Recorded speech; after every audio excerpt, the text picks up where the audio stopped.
Hi Gemini, I am the Tarot Angel and welcome to your 2021 reading. Today I am going to be using the Rider Tarot deck as well as these compassion cards. I'm going to be going month by month, giving you a forecast on each month of 2021. This is for Gemini, Sun, Moon, and Rising. Let's get into your reading. All right, so for the month of January, we have the Four of Pentacles. So during January, you're going to be all about work. You're going to be making money from all the work you're doing. You have multiple sources of income, potentially four, and you are working at it. That is what you're focused on. You're making money from it, and yeah, January is all about work. But in February, this starts to become stressful. You feel like you've taken on too many jobs and they're starting to overlap each other. I am hearing that you're going to have late nights where you're up doing work. You're going to be pulling all-nighters. I'm hearing that you're not getting a lot of sleep because of how many jobs you have. Potentially you're a student who also has a part-time job, or someone with a full-time job who's a part-time student. You're being kept awake by all your work and it's stressing you out, and they're overlapping each other and you're caught in between in the month of February. For March, you have the Page of Swords. So from the stress in February, you're coming out in the end. You're using your talents and your wit and your intelligence to continue to be successful in your work.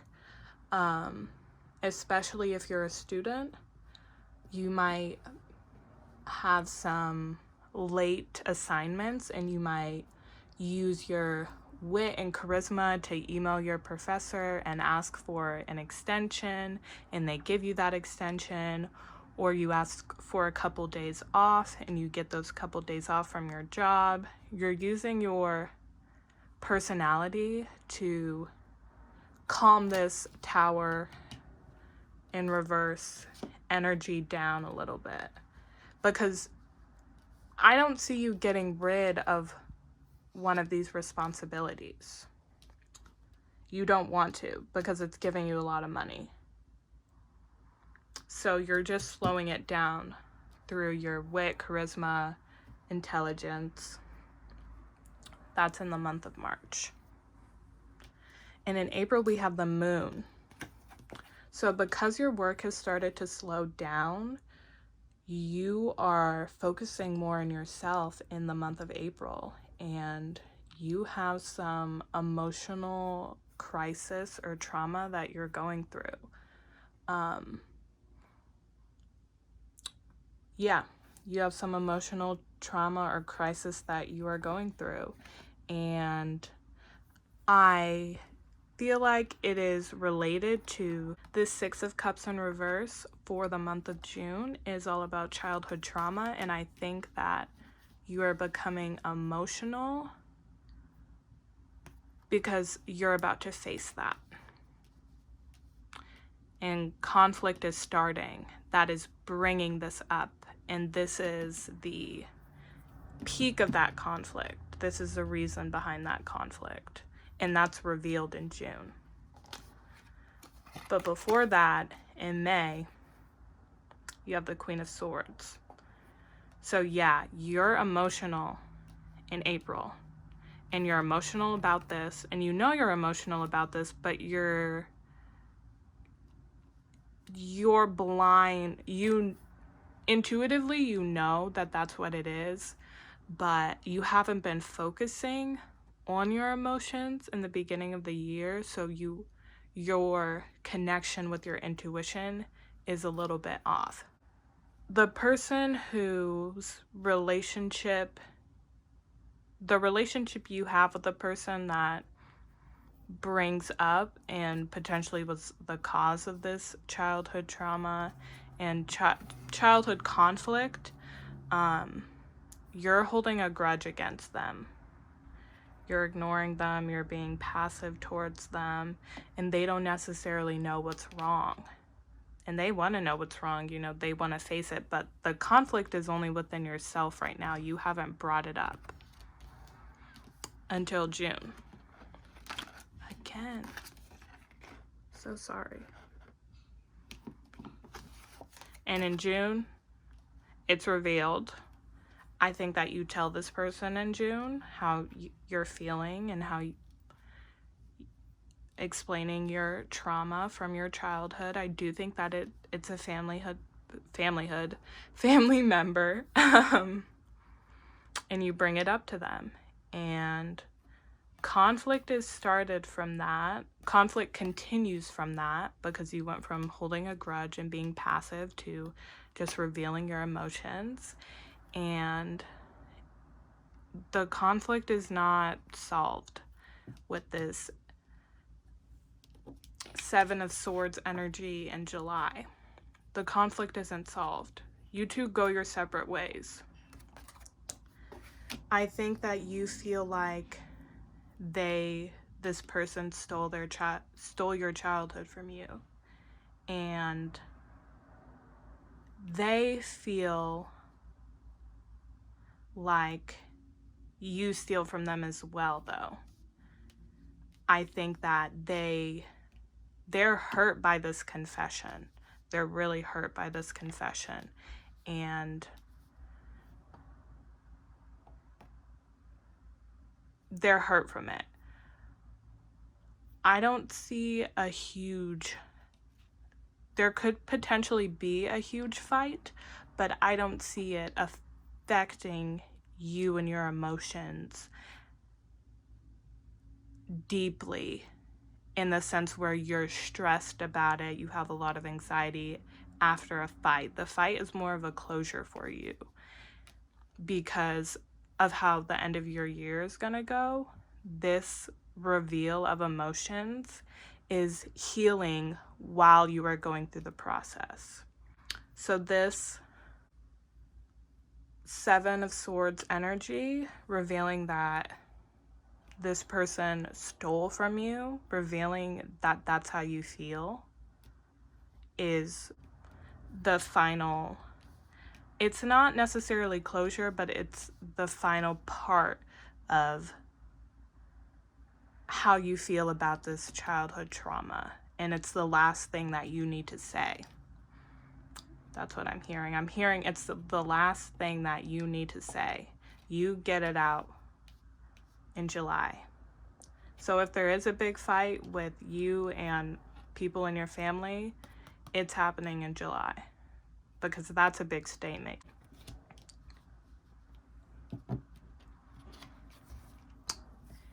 In the month of August, we have the Page of Wands. So from this emotional journey and karmic journey, this journey is definitely karmic, you become inspired. You start focusing on your work again. But I also see you changing for the better. The way you handle your emotions is changed for the better from this experience. Because you allowed yourself to heal during the process and you didn't hold it all in, you were emotional from the get-go, the way that you handle your emotions from then on is completely changed. That's another reason why I believe that this is karmic, because this emotional journey and emotional conflict is 100% transformative, and you see that transformation in the month of August. And that transformation brings, I'm hearing two things for you, Gemini. The Knight of Cups could be a romantic opportunity. The Knight of Cups is all about romance and passion, but it's also about creativity and inspiration. So you could either meet somebody who you will start a romantic relationship with, or you are just completely in your work, completely in the search for your passion. You are really inspired. Your view about what your purpose in life is and what you want to do for the rest of your life is more clear after solving and healing from this emotional conflict. Those are the two things I'm seeing for the month of September. For October, we have the Seven of Cups. So for the scenario where you meet a romantic partner in September, this person give you a lot of gifts, but in return, they cannot spend a lot of time with you. That's what I'm hearing. They give you a lot of gifts, but in return, they cannot spend a lot of time with you. So they're probably in a very demanding career path. If in September you're not meeting a romantic partner and if this Knight of Cups represents creativity and this path of finding your passion and things becoming clear about your passions, then the month of October is a time where you are going to be searching. You're realizing your gifts. Some things that you think are your gifts are disguised as your passions, but they're not actually your passions. But you're going to figure all of that out within the month of October. Things that you thought were gifts are revealed to you. Things that you thought were gifts or things that you thought could be your passion are revealed to you that they're not. And for the month of December, you have the Ten of Cups. So if you're one of the people who find this romantic interest and relationship in September, in November, you guys solve these problems that are happening in October. They can spend more time with you in November. You guys spend a lot of time together in November. They could potentially meet your family. You guys spend a lot of time together, and it's very joyful for both scenarios. November is a very joyful and ethereal and happy month. You feel like nothing could go wrong. There are no clouds. The sky is clear. And if you're more on the career and passion scenario, then the month of November, again, things were becoming clear in October. They were in the act of becoming clear, but in November, things are completely clear. You have sight of what your passion is. You're sure about it, and you feel complete because you've found it. For both scenarios, you could also be going back home, or if you still live at home, November and December are around holidays, so you're spending a lot of time with your family. So this conflict that happened in the middle of the year could definitely get solved in November.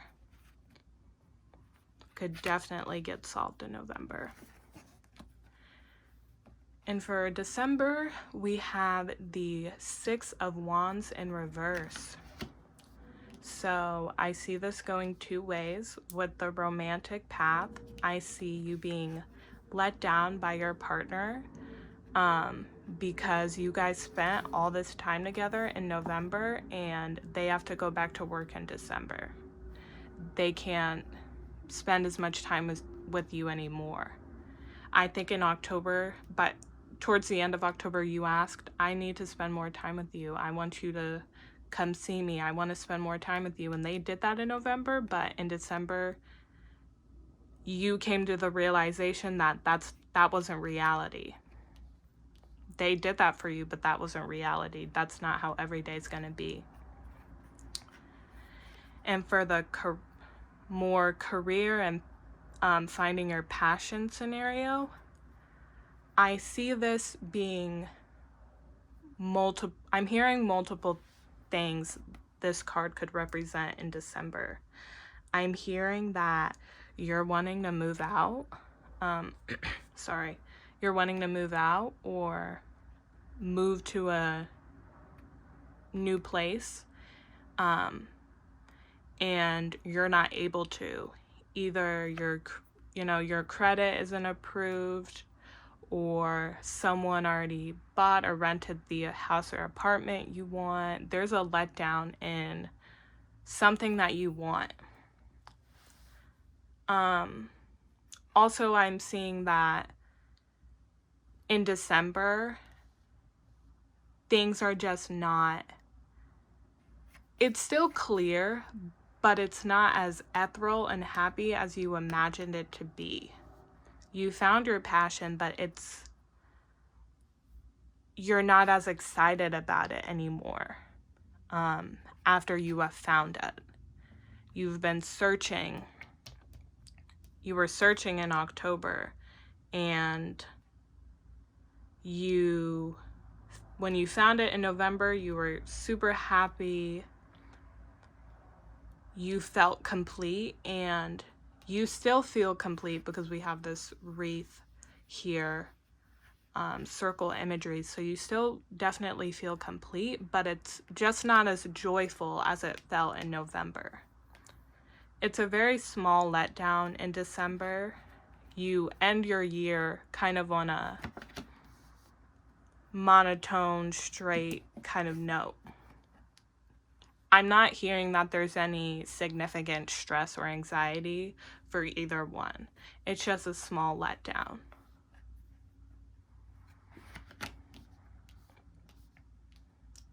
All right, let's pull some significant dates for you guys.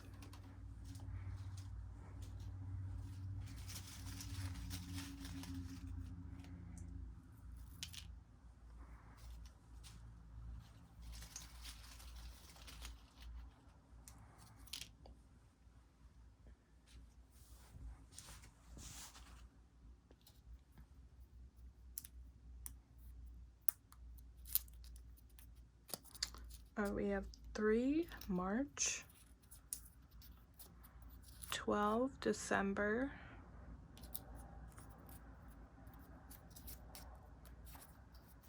4 April. Right, we have the 21st,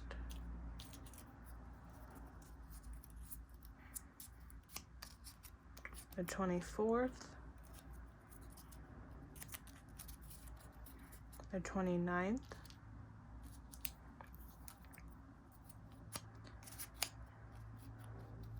and the 22nd.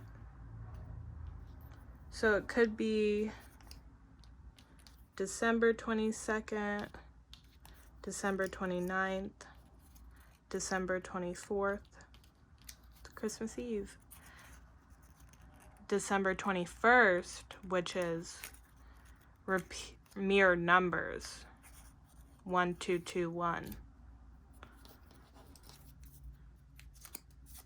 Could be March 21st, March 21st, March 24th, March 29th, March 22nd, April 22nd, April 29th, April 24th, April 21st. Those are some significant dates. And lastly, we have your compassion card, number 22. This happened to another group too, where they got a date that matched the number of their card.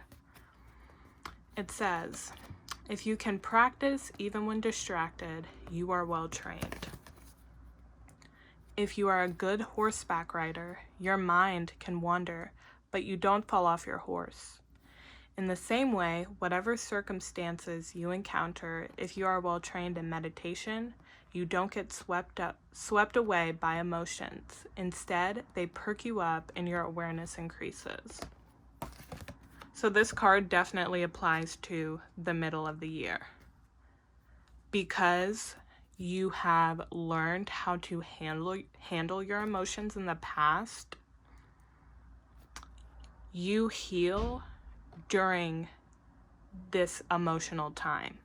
You're healing while going through the emotions so that you don't have to heal afterwards. You come out of it inspired. You come out of it aware. You don't get swept away by it. And by doing that, you kind of prove to yourself that, by doing that, you prove to yourself that you have changed. All right, Gemini, that was your 2021 reading. I hope you guys enjoyed. I hope it resonated with you. If it didn't, please look at another one of my videos. Again, this is for Sun, Moon, and Rising, so maybe find another placement. Usually your rising is most accurate.